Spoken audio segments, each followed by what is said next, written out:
A desperate search for their loved ones rests in place. And finally, Mokate's family find their son Hope's grave. I almost gave up, thinking my son doesn't want me to visit him. But there's more than meets the eye here. When the 23-year-old was laid to rest in 2001, someone else allegedly buried on top of him 5 years later. Now, a devastated mother must explain the disturbing news to her son. She first asks for forgiveness, and she informs him about their pleas to get this corrected, falling on deaf ears. A family experiencing psychological torture. They are stripped of rituals and tradition.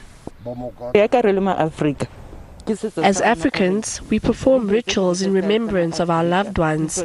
I used to ignore the practices, but it haunted me. And when we were on our way here, I asked my daughter, what if there's a wrong tombstone on my son's grave?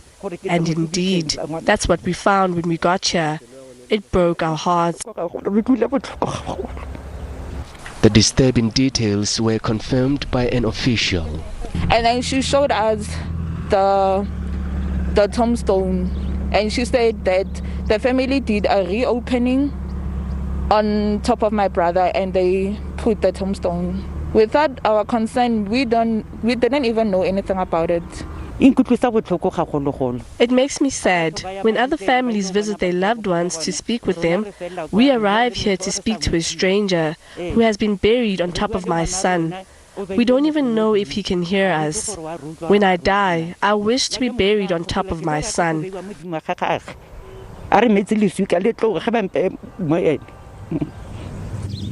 Theirs is also a plea to preserve the dignity of the departed. Authorities suspect two scenarios. What we're busy is trying to investigate because the numbers are a bit confusing.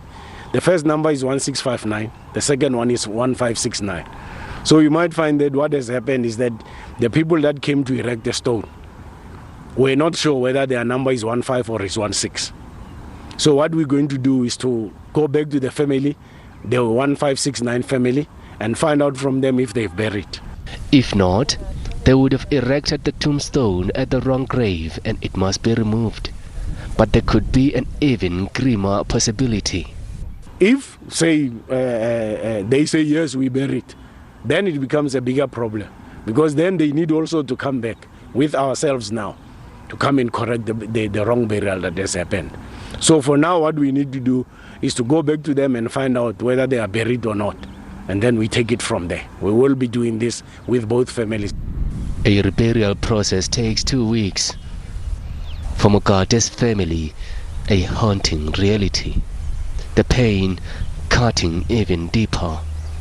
But they go home hopeful their son will soon rest in peace. Maageketla Mohlabe, SABC News, Dobsonville in Soweto.